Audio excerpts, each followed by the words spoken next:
So let's talk about the connection between stress and your emotional eating. So if you're new here, welcome. My name is Michelle. I'm a certified holistic nutritionist specializing in emotional eating. And so stress is everywhere. If we look around, we have busy schedules, we have kids, we're overbooked. There are so many demands on our schedule, on our life. Plus we're trying to, take care of our bodies, maybe take care of our work, try to reach our goals. We're going after all of these things, and it's adding more and more stress to our plate. Maybe we are transitioning out of a job and that's creating stress. And all of these are sort of triggering emotional eating, because when we are pushing past our limits, it's uncomfortable and it's stressful. And if you deal with your stress and your uncomfortable emotions with emotional eating, it's almost like every time you want to, reach for something more, you're pulled back into your emotional eating. And while it might seem that these big things, these goals that you're going after, pushing outside of your comfort zone is triggering your emotional eating, it's deeper than that. It's so much more than just about that. Because if we go all the way back to what emotional eating is, it's a coping mechanism. Yes, you're coping with stress. You're dealing with discomfort in your current life. But I want to argue that if you know how to actually move through your emotions and your stress and your discomfort as you are reaching for your goals, you won't turn to food. Because food is a coping mechanism you developed when you were younger, when you didn't have the parents or caregivers to help you resolve your emotions, to help you move through the discomfort that you were feeling to get to the other side. And that meant that you're sort of piling up emotions in your body, piling up stressors in your body. And you can think of it physically. If you think about your body when you don't process emotions, it stores these emotions. Our body literally keeps a score. It holds in all of these emotions we don't resolve or process. Another way of saying it is these are traumas. They're unresolved events in our body. And trauma doesn't have to be, the big traumas that we think of. They are on a spectrum. And so if we don't release those emotions and process them and integrate them, they essentially shrink our capacity to face more stressors that we need to face in order to grow and in order to expand. So I'll give you a concrete example. So my son, he's around 9, and I do this process with him to help him move through his emotions. So I'm modeling to him how to move through emotions. I'm being there for him. I'm guiding him through it. So he doesn't have to almost just be filling his body with these unprocessed emotions, because I can see it in his personality and his mood when he's holding on to emotions. He's holding on to something. So the other day he tried to build something. He didn't have all the parts to build it. He got really frustrated. He got upset. He was in this really sad space and he was crying. And I was talking to him and asking him what happened. And he's like, maybe this happened at school and this happened at school. And that's why, I don't know, I'm just really bummed about it. And you could see he was in distress. And so we talked about it, and that didn't shift the emotion. We had to actually move through the sensations of the emotion, move through the discomfort of it to get to the other side. And this is such an amazing process our body does when we do that, when we have someone to regulate us, to help us move through this. It integrates that stress that, if you think about when you're stressed and you have tight shoulders, it softens it. Your body starts going back to ease. And it's almost like your brain goes from that emotional brain to your prefrontal cortex, so your logic opens up and you realize, oh, yeah, of course I was disappointed and sad, but I have an idea. I can try again tomorrow and make sure I have all the parts. And that wasn't me telling him anything or coaxing him. He came up to these conclusions himself. So my son came up with that. But I was there listening to him, asking questions, being really regulated and calm. And he was able to get to the other side. But unfortunately, most kids don't get that.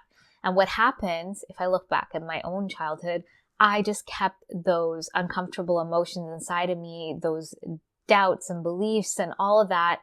And so every time I faced a stressor, it's almost like I would crack. I would be so sensitive because I was always at my limit. I wasn't opening up my capacity to hold emotion. because I didn't know how. And so now you as an adult, if you emotionally eat, that means you wouldn't have had this modeling at a younger age. And so when you're going after these things in life, the only way you know how to move through discomfort and distress is through emotionally eating. And of course, we don't want to reach our big goals and we've destroyed our body. We don't want to reach our big goals and feel like burnt out and feel like we're constantly on edge and we're spiraling. We don't want to do that. So we have to learn how to resolve our emotional eating. And one part of it is moving through those emotions, learning how to do that. But with emotional eaters, you know, my son is not an emotional eater. He is just purely looking at day-to-day life. We're very present with what's coming up for him. But as emotional eaters, all of those things are buried because now they've just piled on from the past, from the core, from where it started. And there are layers and layers and layers that we need to move through. And it becomes a little bit different. It's a similar process, different to get to the other side. And so how do we, stress can trigger our emotional eating. So the word trigger doesn't mean it's causing our emotional eating. It's setting it off. It's indicating, it's kind of hitting it at the nail of the head. So if you had a bucket almost full and you added, half a cup of water, it's not the half a cup of water's fault to make it overflow. There was already other stuff in there. So we have to get in there and get to the root and start clearing it out and start resolving it at the root. And what does that look like? That means that we have more capacity to hold emotions. We know how to process and move through them, get our body back to ease and calm, which creates more capacity to hold more. And we have the steps to keep moving forward. And we're not going to use food to soothe ourselves and use it as a band-aid. And so what does this process look like? Well, you have to figure out your triggers. Okay, so you are living a busy life, you have a lot of stress. Yes, of course, we can look at your life, and a lot of the tactics out there are going to say, organize your schedule. Yes, of course, that's great. Do this, do that, maybe make your lunch the next day. So sometimes these tactics can help you.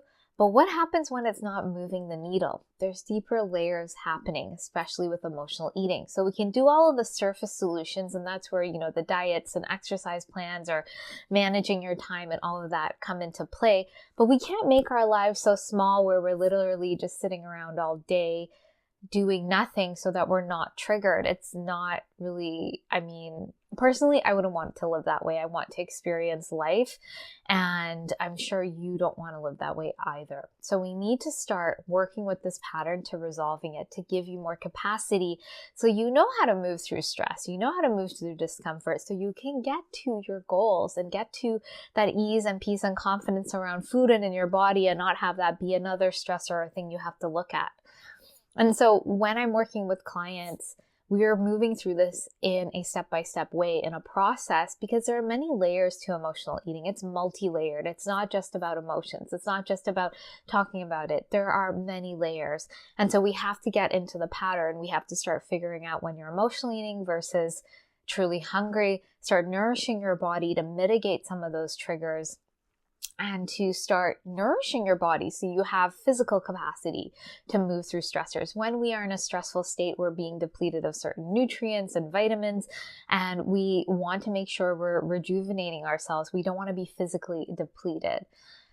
We also have to look at our body. How are we treating our body? What are some triggers around that? Are we over-exercising at the gym? Are we not getting enough sleep? That's going to play into the emotional eating pattern and trigger you. You have to start looking at those areas as well.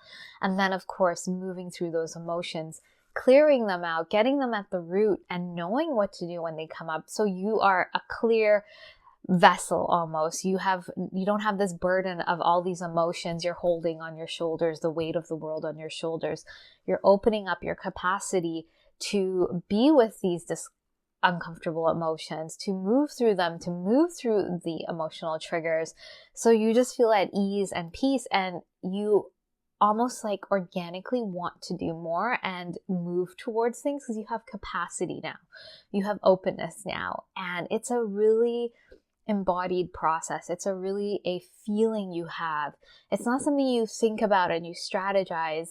Yes, there's a process to going through and moving through these emotions, but it's like your body starts opening up. So think about if you've ever been to a really great yoga class and there's a bit of a meditation at the end, while that's helpful and in that moment you're relaxed, when you start releasing and resolving these emotions and these unresolved events from your past that are connected to your emotional eating, you don't have to keep doing that, in the sense that it's not something you have to will your way into. You just naturally have more ease in your body and peace because you're clearing it out.